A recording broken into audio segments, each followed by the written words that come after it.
Big sis! You know, I was just telling Tone, this is the best time of the year for sports talk. Anybody can talk sports during the football season. Slam dunk. Now, you find out who the entertainers are and who sparks your interest. I've always had the highest ratings in the offseason. I was just telling Tone this. Not really during the football season. You know, I have a certain bunch of folks that have followed me around for 30 years, and they know this. There's never a boring time or there's never a layup show. We don't do that here. What to talk about? Okay? Always. And especially with today's football. Now look, I'm not going to bore you with NBA and with NHL talk or baseball talk. Baseball, really? 20 games in? We'll go there a little bit like we always do. Basketball, wake me up in June. Wake me up in June. The players don't give a shit about it. Why should I? You got to put rules into their game to make them want to play. If you have to put a rule like that in your game, you need to do something for me as a fan. In-game tournament? Man, I don't know.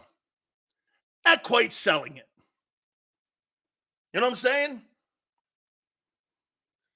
They're trying to spark your interest. The NFL keeps your interest. You know, I learned a lesson from you guys a long time ago. You know one thing, Tone, that I've learned from talking on YouTube versus talking on the radio? People who still do a format on radio think because the season changes, you have to talk about that respected sport in that season. Why would you do that when you just saw 202 million people viewed and watched an NFL game on a platform or such, when you know those other sports give you nothing? They absolutely give you no context when it comes to numbers. It's like walking into your favorite restaurant. Your favorite dish has been taken off the plate, and they tell you it's seasonal. Okay? Unfortunately, we have to start the show off with that sad situation in Kansas City. You know what I just despise something like this? Is that it becomes immediately political. Man, 8 kids were shot. A DJ lost her life, who was the mother to one of the kids that was shot. 800 cops were on hand. Okay? That couldn't have been stopped. That could not have been stopped. We have maniacs in our society today. You know, and believe me, I'm not here to make a political statement. Guns don't kill, people do. Maniacs do. Put more hoops in getting a gun? Sure, I'm all for it. But the political talk has to be put aside. When a community was sitting there and celebrating what was to be a great day in Kansas City. If you've ever been to Kansas City, it's a great place. Bobby Bell's old barbecue place, man. If you went there and you had Bobby Bell's barbecue, Bobby Bell is a dear friend of mine, and man, I love that man. He was such a legend. One of the greatest barbecue places of all time. Used to come on my show all the time during the Super Bowl. I posted numerous pictures of me and him. Damn. Nothing could have stopped that maniac or those maniacs. And by the way, man, how about that crowd? You know what? I almost said something completely stupid like I would. Let me tell you something. You try some shit like that in Broad Street during an Eagle parade, I don't think the cops get there. Hey, it's just me. The first thing I thought about, and I'm not saying those people were heroes. But I'm not thinking that dude there's much left of that dude during an Eagle parade. I was like, man, kudos to those Kansas City Chiefs fans who tackled that asshole and put that guy down for the cops to come over and get him. Really awesome, man. Those people were heroes. Those cops were heroes too. Unfortunately, we have maniacs in our society. It's just absolutely bullshit that you feel because you're such a loser that you've got to impede on people's freedoms. Hey, I'll say this to you too. Do I think, and I heard Rob say this earlier, probably going to do away with these parades. You know why? Because get this, if you have 900 cops or 800 cops, there's nothing you can do to stop that. I mean, a military presence, they basically almost had a military presence, and they still couldn't stop it. So you're going to have to, because there's some weirdo people in the world, just like we put fences up around schools now, we're going to have to hold these things in stadiums or in a secure location. So everyone, when they walk in, because our society has these maniacs in it, we're going to have to protect everybody because we got to protect our fans. We got to protect the people that love the Chiefs, the Eagles, the Bills, whoever your favorite team is. Okay? I mean, personally, those are the kind of people that deserve the electric chair. Okay? That's the kind of person you drop through a trap door with a rope around his neck. Shooting kids? Hey, I'll tell you this. Hurting animals, the elderly, or children, you get dropped through a big sills trap door for that. And those people that tackled that guy, you get the Medal of Honor, man. Need more people like that in our society looking out for one another. That's good shit, man. That's good stuff. You took it upon yourselves to take that guy down. You weren't going to sit around and be a victim. Dude, that's how you do it. Guys like that, like I said, you got these guys in custody. I dropped those people through a Hassan. I mean, I just put that guy through a trap door. And that guy's got a rope around his neck. Shooting kids at a parade for the Kansas City Chiefs and seeing their favorite stars. And you can't do that in America today? Man. God bless the United States of America, man. Make sure you protect us from those kind of people. I don't get it. Okay? Hey, you want to off yourself? Go in a corner. Do your own deal. That's your account. It's on you. But don't shoot kids. What's up with that? You know, I rarely tell the story. My preacher just he just retired. Monsignor Father Bob, Monsignor Weiss. And Monsignor Weiss is a very dear friend of mine. He's been my priest since I was in high school.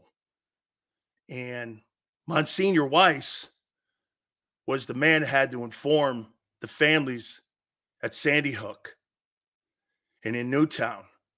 He married my wife and I. And he had to inform those families, half the families, that their children were massacred. Had to take a year or two off because it was a mental strain on him. And, you know, something like that, you'll never forget. So, crazy. God bless these people, man. You know, we're going to have to start holding these things in stadiums. All right. Enough of that. I wrote down my priorities. And I'm going to put these things in order here on how in a priority that the Eagles have to address organizationally, player-wise, scheme-wise. I've written down, let me see here. As a matter of fact, just so you know, guys, I mean, I come loaded every day. Okay? Where's that sheet with all those on there? Here they are here. I've got about 12 items that we're going to go over here. The top priorities for the Eagles this offseason. What do you think? And again, I'm going to go 1 through 12. And you tell me if these are the priorities that could fix this team and make this football team a football contender to get back to a Super Bowl. You ready? Okay. Number one, you got to figure out what to do with the Reddick deal. I'm not going to debate it because we have the last couple days, but you have to figure out what you want to do with it. Do you really think the Eagles want him back? If you want a player that bad, you sign him. You do everything as a priority to sign the guy. You don't give the guy, it's like this. Hey, guess what? I know you're under contract, but go ahead, take a look, see what you can find. If you really want a guy that bad, like, how about this? You think the Kansas City Chiefs would ever do this to Patrick Mahomes? Hey, I know you love us, man, but if you want to see what else is out there, how much of a priority is Hassan Reddick to the team coming back? Dude, $25 million, you can forget that. I think the Eagles got ahead of that $20 million conversation. I don't think they've even had that conversation because they don't want to have it. I think they like the player. Remember I told you? I think you fall in like with your guy. And you know what that means? I fall in like with that guy. 15 million reasons I fall in like with him.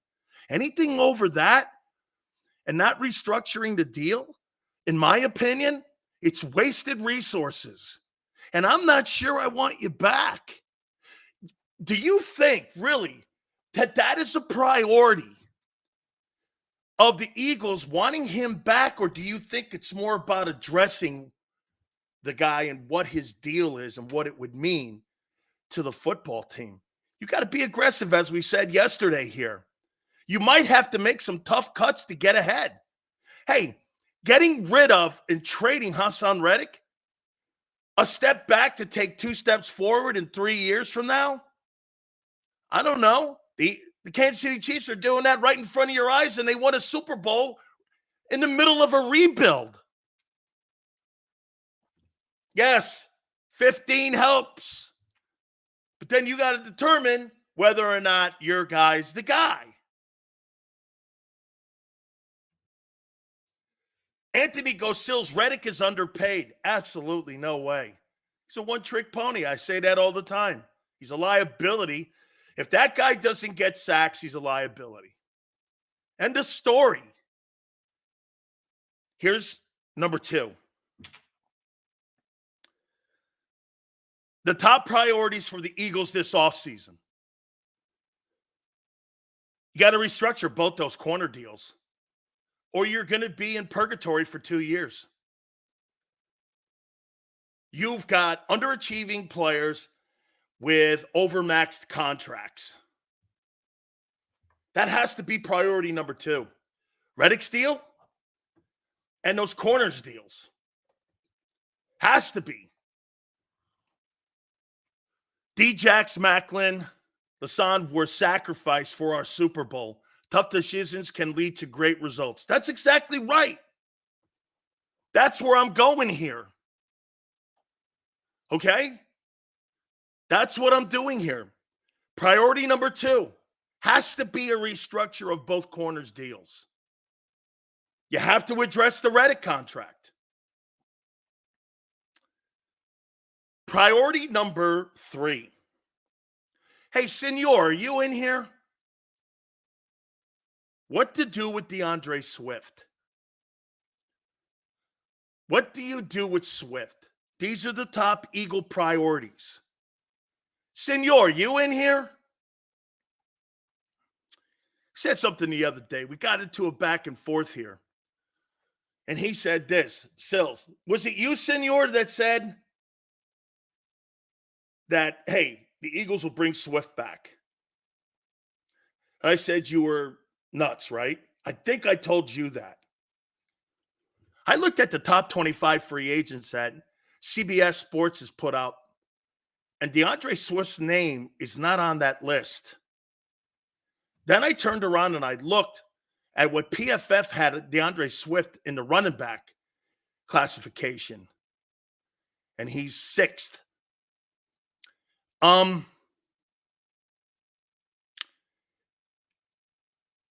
Do you bring him back?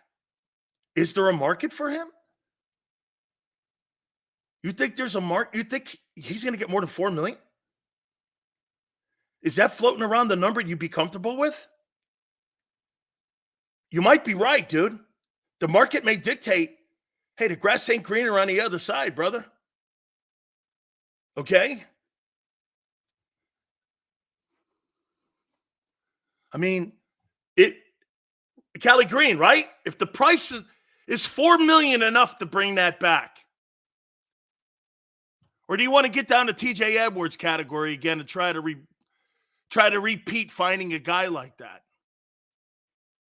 Get a power back in the draft to help the power game? Better blocking running back in the draft? It's always a challenge for rookies coming into the league when it comes to blitz pickup. I mean, would you sign DeAndre Swift for $4 million? I don't think he's going to get 5 or 6. Like, get this. I don't think he's going to get a Miles Sanders deal. You think somebody's going to pay him 6.5?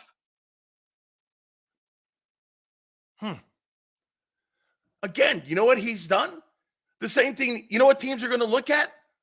Well, look at that offense he played in. Miles Sanders was a one-year wonder. Is Swift? How do you know Swift's not a one-year wonder? He's never done this before. I think that's a priority. What are you going to do with DeAndre Swift? Are you going to pay him or are you going to let him walk? $8 million? What running back in the open market last year got $8 million that wasn't already on a team? Barkley got money because he was with the Giants, and Jacobs got some dough because he was with the Raiders. Name me one running back that got $8 million in the open market. Nobody's getting $8 million. That's not the market value. Nobody is. You know, I'd be actually Barkley. Is Barkley going to get $9 million from a team who's been injured over the last 4 years? Would you pay Saquon Barkley $10 million? I would never pay that for him. $10 million bucks? For what? Last three of the last 4 years, he's been injured. He's an older player. $10 million bucks? I'm not paying that. $9 million? I'm still not paying that. I'm putting my money in my O-line and in my secondary before I'm putting it in a running back. The Commanders? Dude, they got to figure out who the QB is. They can't be figuring out Saquon Barkley or Josh Jacobs. So, DeAndre Swift, because of the market, may be an Eagle. Guys may not be wrong on this one. Okay? Okay, Barkley's 27, and he's been hurt 3 of the last 4 years. $10 million bucks? Okay, let's take a look at that, for instance. How many running backs have made big money that have led their football teams in the last 6 Super Bowls?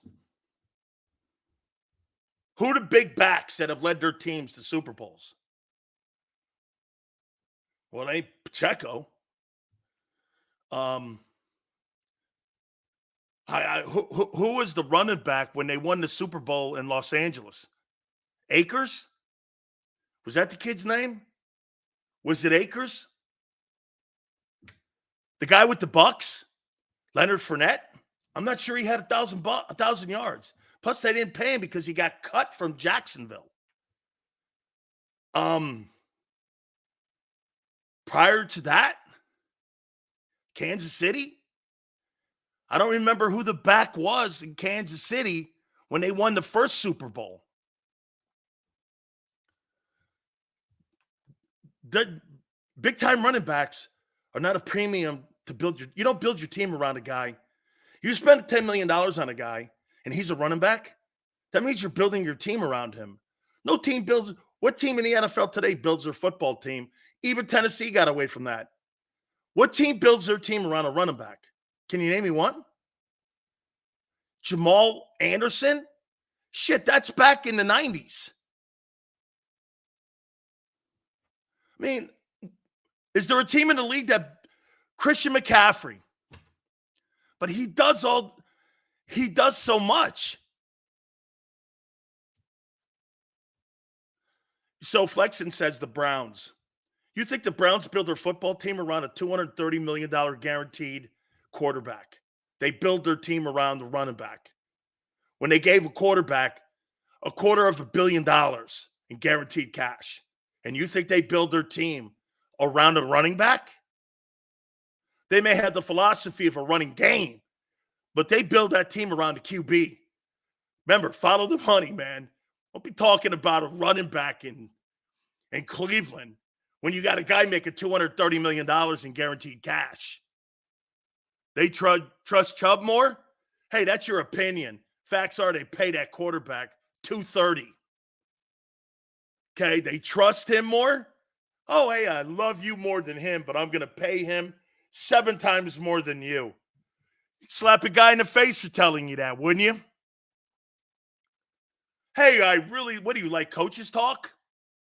Hey, I love you. We lean on you more, okay? But I'm paying him 7 times more than you. But we lean on you more. That's how you lose a player, by lying to his face like that. Priority number 4. So, my top 3 priorities. Hassan Reddick deal. Restructuring both your corners. What to do with DeAndre Swift. Number 4, Kelsey. Are you really ready for the change if you move on from him? Are you ready? Are you ready for the change? You got a brand new coordinator coming in.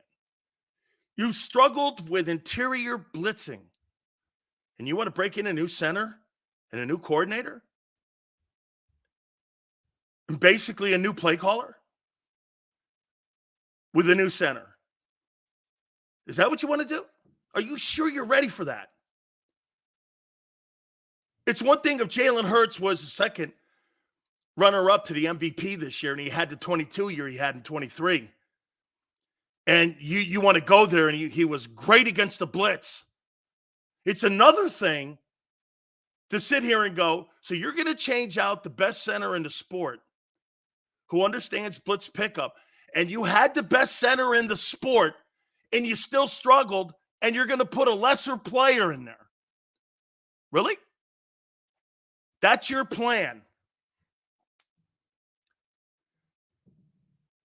I hear people saying this, actually.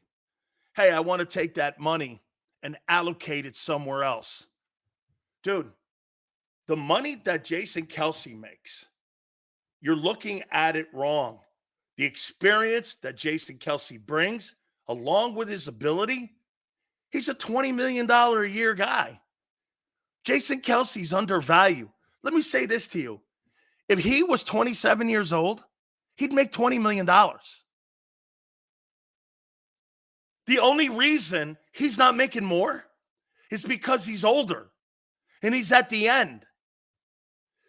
I have seen very few guys that have been great like that until they just say, hey, I don't want to do it anymore. Very few. I mean, he's one of these guys. Kevin Mawai didn't play this well at the end, and he's a Hall of Famer too. NG goes, he's as old as dust. I don't care how old he is.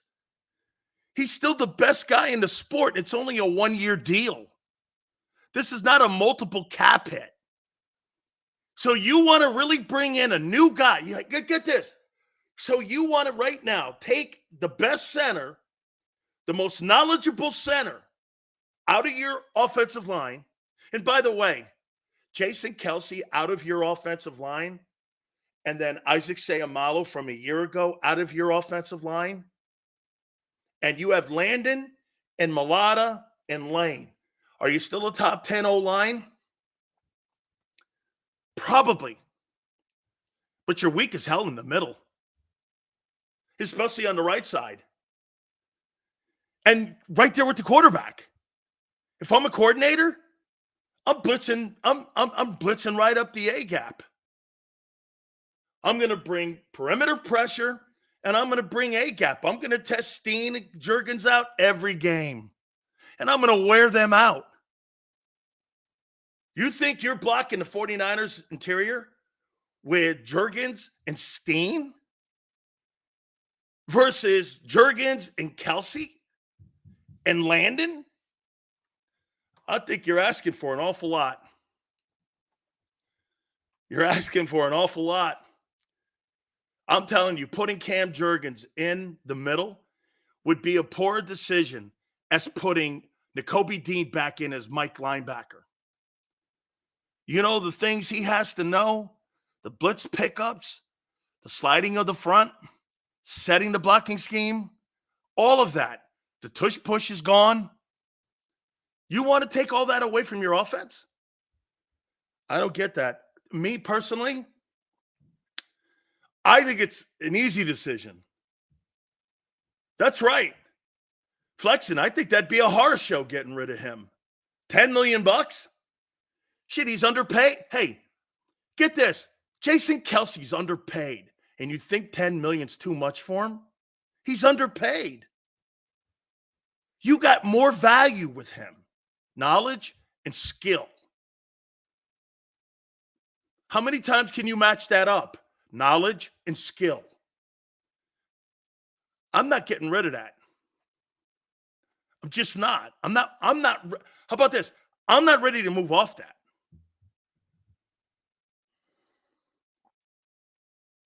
Number 5, top priorities for the Eagles in the offseason.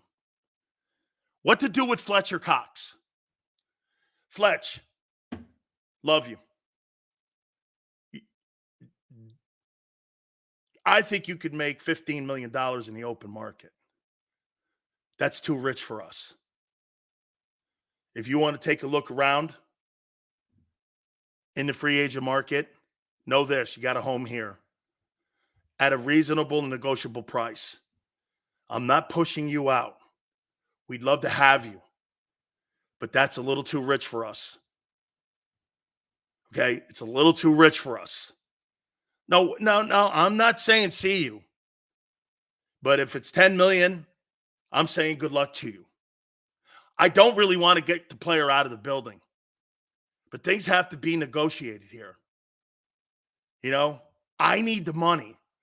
I want the player still. Okay? Just like I say this to you. See, I don't have Brandon Graham as a priority here. Because I don't think he's a priority. I think it's a foregone conclusion. He's out.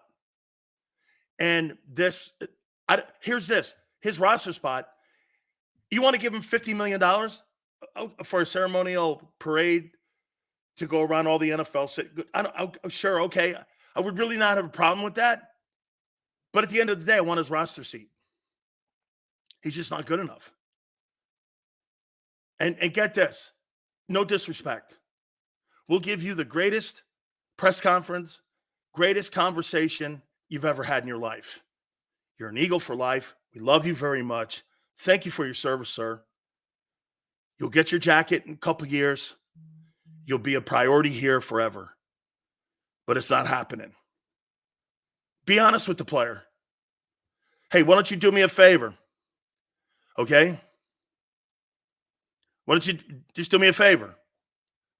You know, just be honest with somebody for once. Cox played better than Kelsey. I don't remember Fletcher Cox being named to the All-Pro team.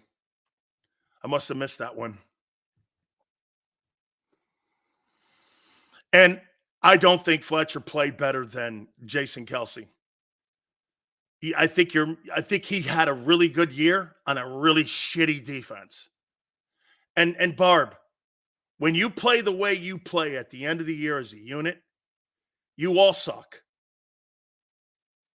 1-7 down the stretch, and you're singling that he played better than Jason Kelsey.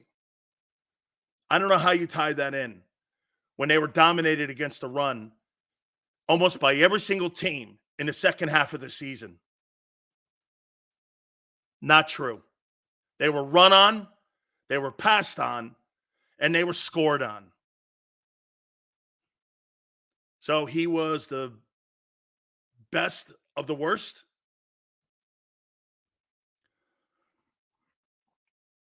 I did put Brandon Graham here. Not coming back. And I want to make that clear early. You see, I heard Tone say something, and he'll be on at 3:30. By the way, he'll be on at 3:30, and Jason Cole, again, will be on at 4:30.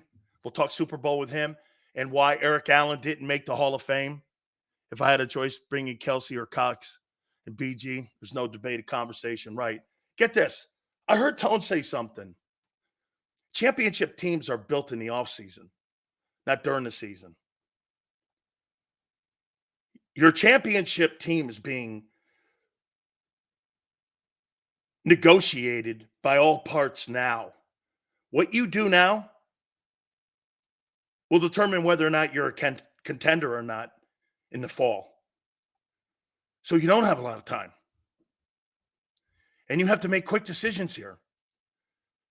It's not early in the process. Because things change. Players resign. Bad interviews. The money's not right. You've got to have a plan. And you've got to have a business plan. What you do now will reflect how you play in September. Because these will be the pieces you're going to go to war with in the fall. What happened when Howie tried to retool the team with the linebackers in season? It was a disaster. You got lucky the year before with Linville Joseph. You know why? You had Javon Hargrave. That year, his last year in Philly, he had 11 sacks.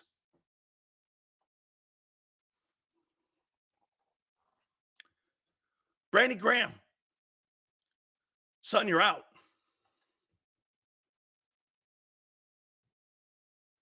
Top Eagle priorities in the offseason. 1 was Reddick's deal. 2, restructuring both corners. What to do with DeAndre Swift. Kelsey. By the way, Kelsey usually gives us an answer around the combines.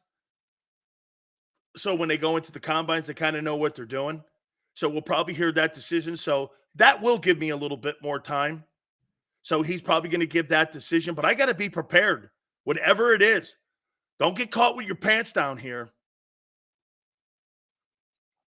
What to do with Fletcher Cox at 5. Informing Brandon Graham he's not coming back. Number 7. Who and what is Nolan Smith? Who is he? What is he? What is he? What is this? All I see is athleticism. Athleticism doesn't translate into football player. You get it confused. Just because you're a tremendous athlete doesn't mean you're a tremendous ball player. That's like saying the strongest guy in the gym is the best football player. That doesn't necessarily mean that. What is Nolan Smith? Who is Nolan Smith? How are you going to use Nolan Smith? What's the plan for him? Is there a plan? Tone said something 2 months ago, or maybe it was 2 weeks ago. Days get crossed over with me. He went like this. I felt they just threw him out there. And I said this, that ain't coaching and developing then. That's a necessity, and you had to do it because you had no choice to put him out there, which means you didn't want to put him out there. Okay, well, what is he? And this notion, well, it was his first year. Shit, he showed no signs of being productive. He showed no signs of being productive or being put in a position to be productive. How are you going to use him? What's his position? Is he an edge? Is he an An outside linebacker? What exactly is his role? I don't think they know what to do with him. That's the problem they have with Nolan Smith. Who is he?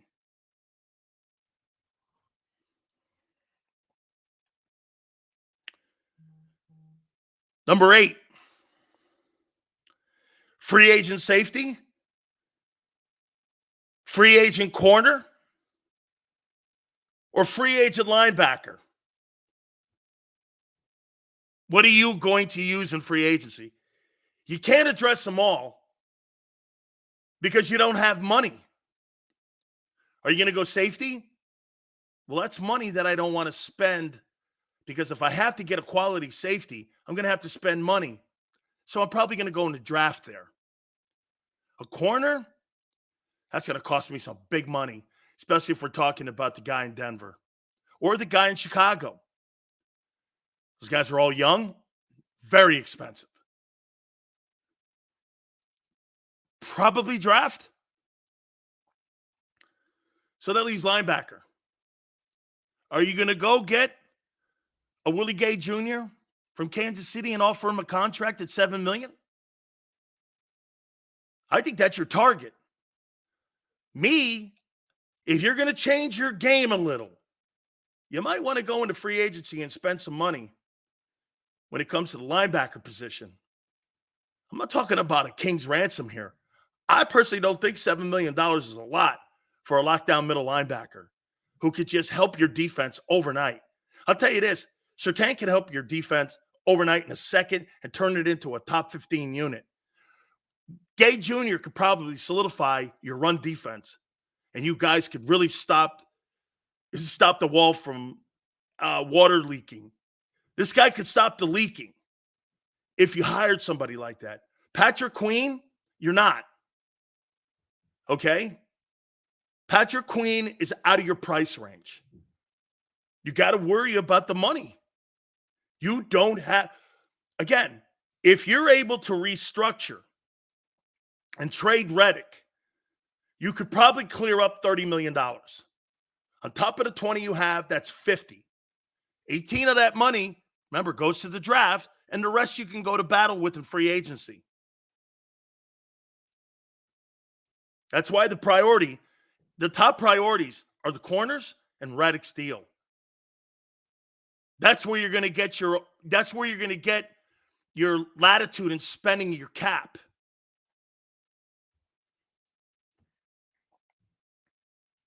Number 9. What are you going to do with wide receiver 3?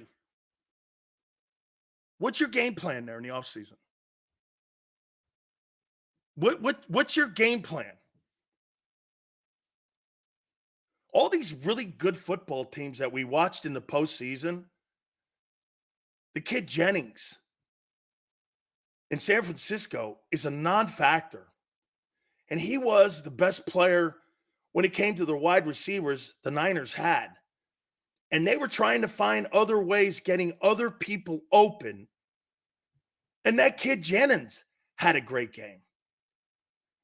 Some of these quarterbacks and these coordinators, they spread the ball out way more than Philly. You're in a tight box, it seems. If it's not Devontae, get this. If I'm a coordinator, 33% of Jalen Hurts' throws are going to 3 dudes. 33 for AJ, 33 for Devontae, and potentially 33 for Goddard. Those are the only guys they go to. So if I'm coordinating against you, it's situationally, you kind of tip your hand to me. You don't spread the ball out at all. I mean, I watched Jordan Love spread the ball. Jordan Love. I watched CJ Stroud spread the ball around. Guys were going to nobodies. You go to the same 3 people, and most notably the same 2 people every game. And sometimes you go to one guy. You narrow the game and you make it harder on Jalen. Personally, I think the fact that you don't have anything at that wide receiver 3, I think that's one of the reasons he had high turnovers. If you're going to throw the ball more, you got to spread the ball out more. You don't isolate yourself in a sandbox with two dudes. Doesn't that make sense? You become predictable as hell like that. If you're going to throw the ball around more, you've got to spread it out more. That doesn't go on in Philly. It just doesn't go on in Philly. Got two dudes they go to. You want to throw the ball more, but isolate two people. That just doesn't make sense. In 2023, Hurts's attempts went to A.J. Brown and Devontae alone. 50%. Think about this. 50% of, holy cow. No wonder the guy had high turnovers. You were telegraphing it before the snap. Hurts's turnovers will dramatically come down if you do something at wide receiver 3. And that's the math. Right. See, that's right, Tone. That's the math. That's not an opinion. So if I'm a coordinator, and I know you're going to two dudes, and most notably one dude, how did the Eagles throw the ball more and spread it out less? Doesn't that telegraph where you're going? That's why you had guys on their couch going, well, it's going here. Because they weren't going anywhere else. I'm curious, just off the top, how many catches total came out of that number 3 position this year? How many total catches of Jalen Hurts is, what was it? Did he throw the ball, what was it, 500 times? 5 something? What was it, 538 or something like that? He threw the ball. Of Jalen Hurts' passes that he had, how many catches did the wide receiver number 3 have of those 500-plus passes that he threw this year? I can't think that total's high. And I can't think the touchdown output is high. All you have to do is look at the trends of how they approach a game last year. I think that's going to be dramatically different. I really do. Under 100? Man, under 100? You think it's that high? It's near 100? I don't know. I might be wrong. Okay? I might be wrong there. 100 catches, you think there? I'm awake, or you? Like around there? 2 to Jones, 1 to Oz. So 3 touchdowns you got out of that position. Okay? Just saying. You got to figure out what you're going to do at wide receiver number 3. Gotcha, brother. Now, here's something else you're going to have to take a look at. Hurts 352 completions. Brown and Smith 183. They had 183 completions of those 352. In 2023, on 11% of Jalen Hurts' attempts went to Olamide, Quez, and Julio Jones combined. Together, those 3 wide receivers accounted for 60 targets and 36 catches. You guys thought it was near 100? Those 3 dudes had 36 catches. Of Jalen Hurts is over 500 attempts. 36 catches. With those 3 players and 3 touchdowns. I mean, if I'm a coordinator, I don't have to coordinate that. Common sense tells me, well, they're not going anywhere else. They're not going anywhere else. And this is why, get this, that's less than 1 catch per game for each individual. How about this too? And hey, and this is what makes Goddard's missing of ball games matter.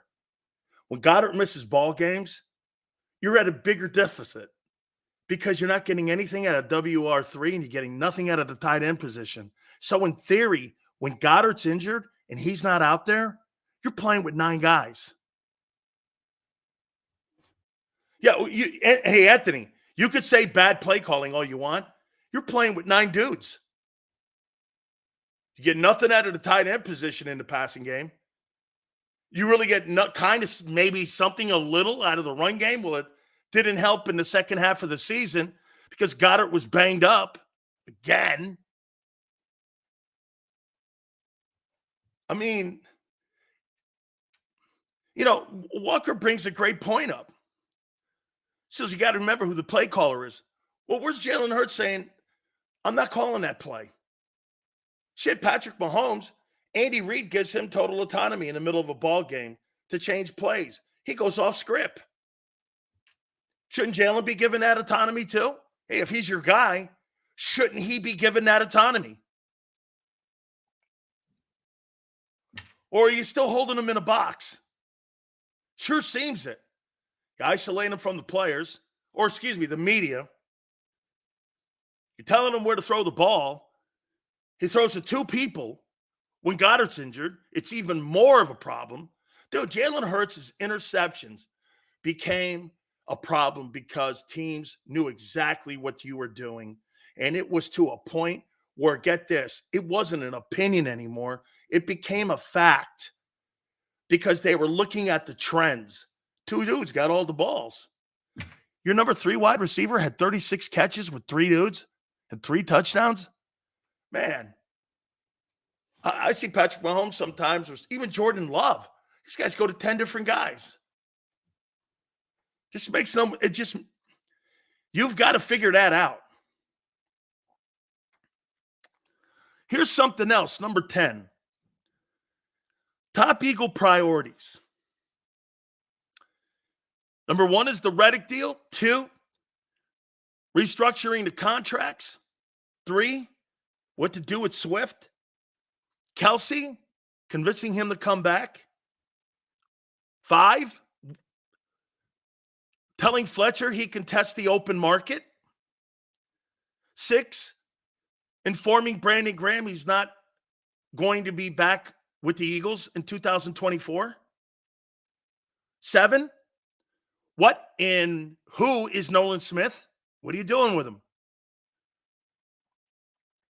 8, you're going to spend money on safety, corner, or linebacker.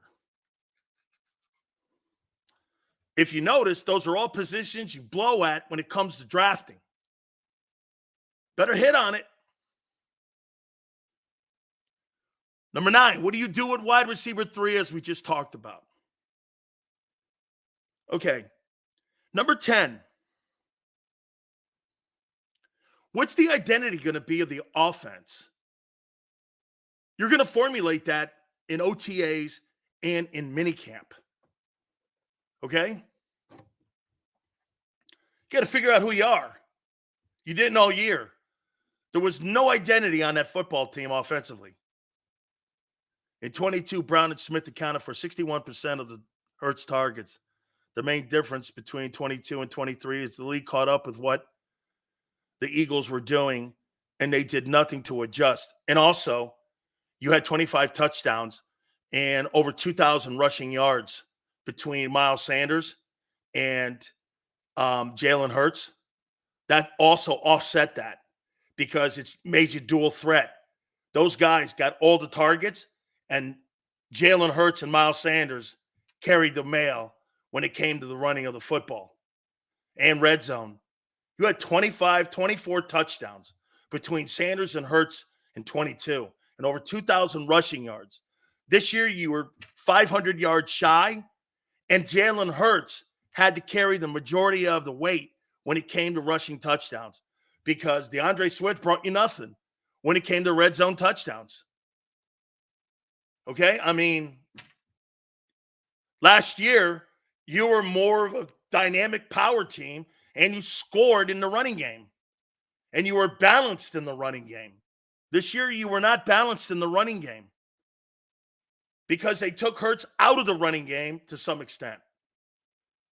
Your running game hurt your passing game and became more predictable in your routes because they knew Hurts wasn't going to be the threat. You understand, you took the one dynamic out of your team. A.J. Brown and Devontae Smith are not the dynamic in your offense. It's Hurts on third down. What's he going to do? Oh, now I know. He's going to A.J. Brown or he's going to Devontae Smith. Don't you think coaches and players, they have these conversations? Well, he's not running it like that anymore. It wasn't that they figured the routes out. They figured the Eagles didn't want to run them anymore. You watch him on film. He gets down. He slides. They're not really designing those plays. They figured out the counter trade play. How many people were waiting for him this time when he kept the ball and he was going to go backdoor? And they got him because the end didn't do what? The year previous in 22, you know what the end did? He didn't get as deep as the ball, which you're supposed to do. In 22, they went into pursuit. Well, this year they were waiting for him. And they couldn't get that playoff. Teams, dude, you've got coaches that just do this, that are sitting here and watching the Eagle game film every play for the last 2 years, and they dissect it. They come up with trends, your best 22 plays, your best 25 plays, how you script your plays, what do you do in third and long, how do you look when you come out of the half? All of that is dissected by coordinators in the league today. Okay? What's your identity going to be? What's Kellen Moore want to accomplish? I don't know. How about this? Let me ask you guys a favor. What was Kellen Moore's identity as an offensive coordinator in Dallas? Can you tell me? Maybe that'll help us a little bit in what to be prepared for in 24 here. What was Cowboys' identity when he was the OC there? What did they want to do offensively?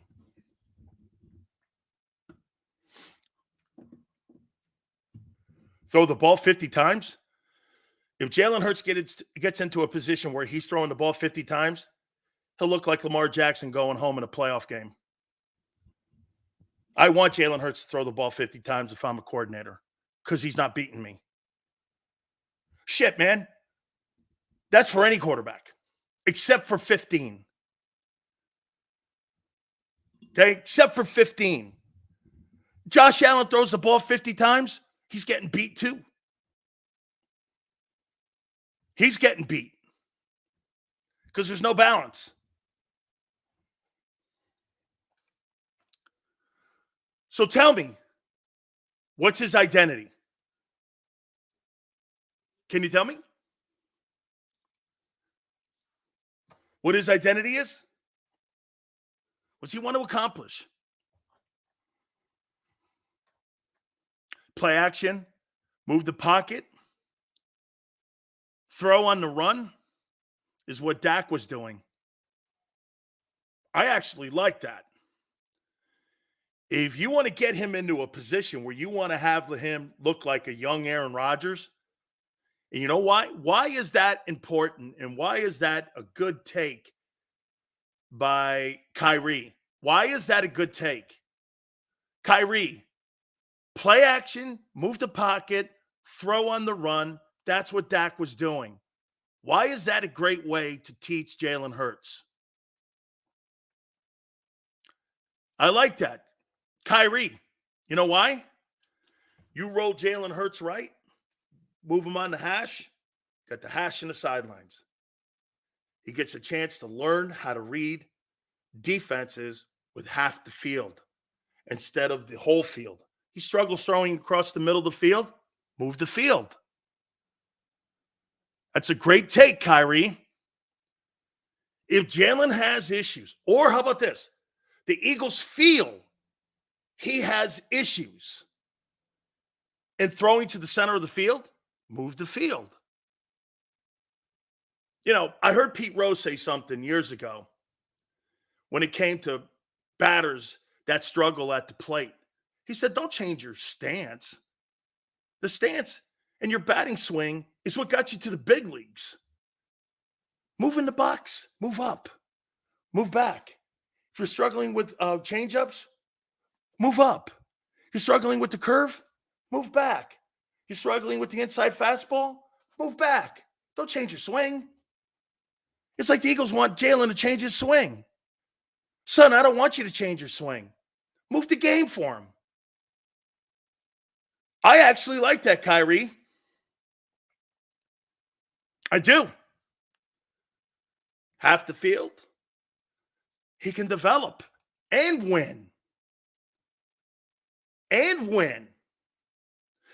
I thought that Steichen did more of that in 22 than what Johnson did in 23. I thought there were more on the numbers throws than in previous year. I'd like to look at that play chart from 22, his passing chart from 22 versus his passing chart from 23 and see if they were drastically different. I'm spitballing here. I don't know. They may be exactly the same. But it just seemed to me they were easier passes for him in 22. And I think the reason there were easier passes, they had him more on the move. And you had a dynamic running game that got you 25 touchdowns and 2,000 rushing yards. So if you get back to kind of doing that, moving him around, that could be an absolute positive and give the identity of the team that's a motion team.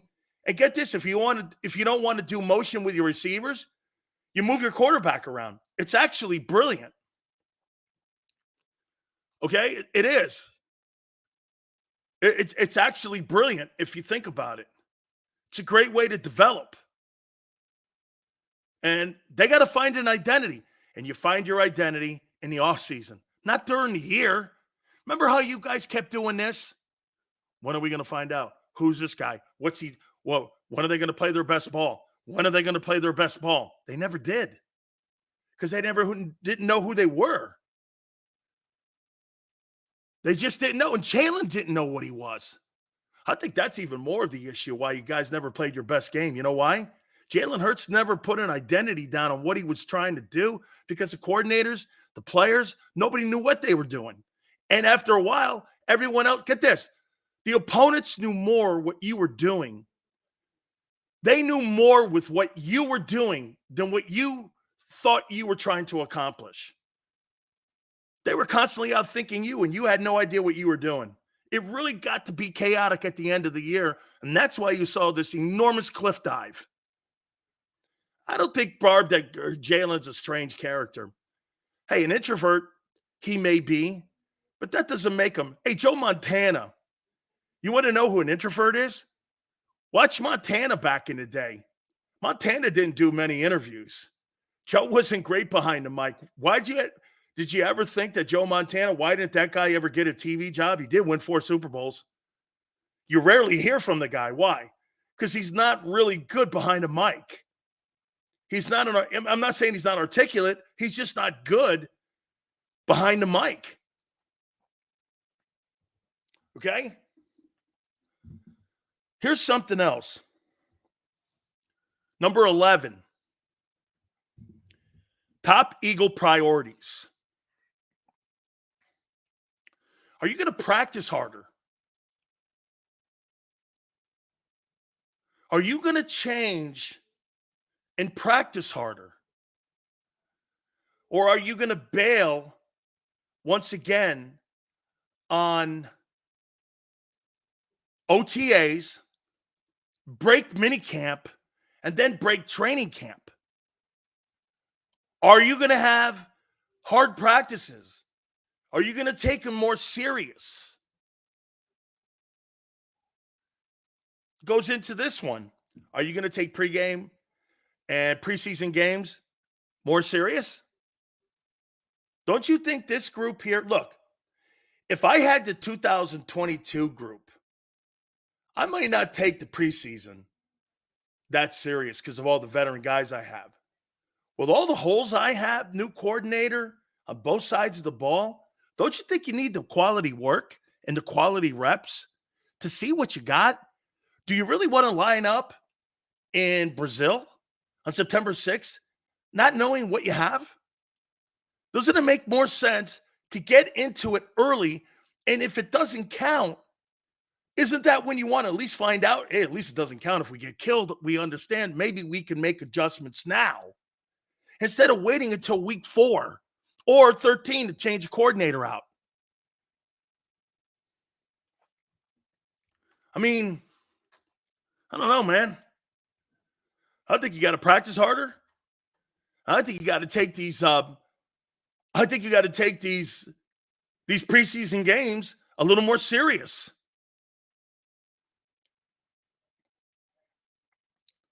Those are my 12. Hassan Reddick's deal. Number 2, restructure both coordinators. These are top Eagle priorities. What you do with DeAndre Swift? 3. 4, convincing Kelsey to come back. 5, telling Brandon Graham, thank you for your service. You're not coming back to the 2024 Eagles.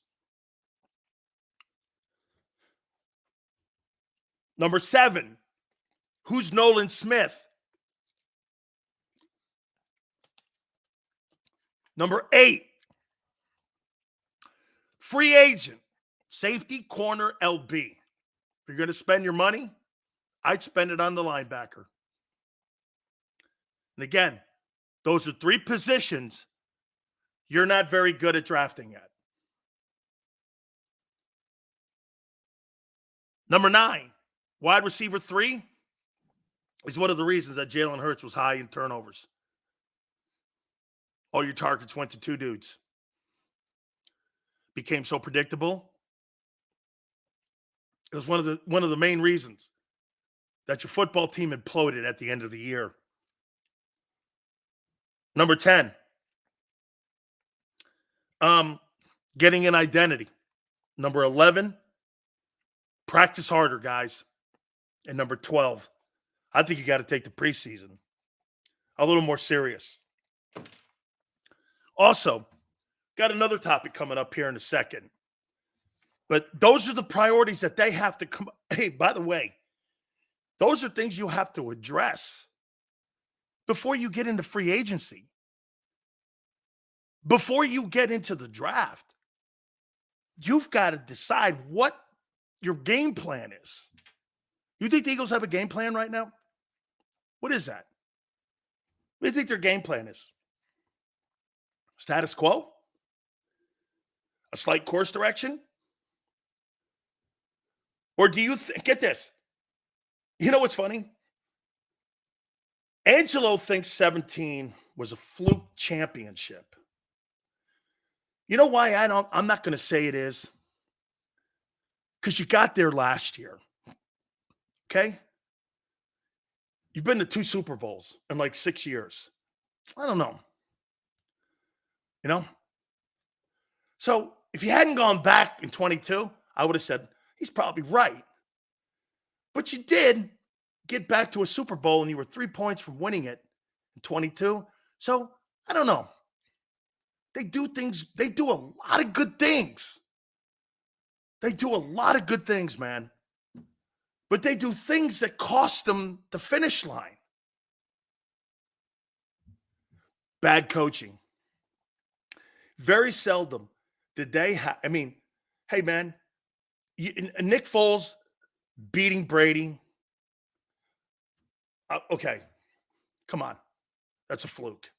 Doug Peterson putting that team in a position to win a Super Bowl, that wasn't a fluke. Howie putting the right pieces, that wasn't a fluke. And let's remember something about Foles. He did have a Pro Bowl season in his past where he went 26-2 with touchdowns and interceptions. One of the greatest margins I've ever seen for touchdown passes to INTs. He did have a year like that. It wasn't like that guy blew. I mean, we're not talking about C.J. Beathard here. You know what I mean? He had talent. Okay? Yeah, Smiley. This guy's had these anomaly games, 7 TDs, outplaying Brady. I mean, he has these Eli. You know, he's a lot like Eli. He's got these flashpoints. You go, shit. I mean, hey, when you watch Foles in the Super Bowl, you thought you were watching Brady. Then you watch him at Jacksonville and you go like this. Damn. Remember, he had those couple years with Jeff Fisher. Totally ruined him. Jeff Fisher not only ruined him, but Vince Young. I mean, completely destroyed Vince Young. Vince Young at one time was 31-14 in Tennessee. And he started putting all these stupid bullshit rules up for him. And Jeff Fisher, how that guy kept his job.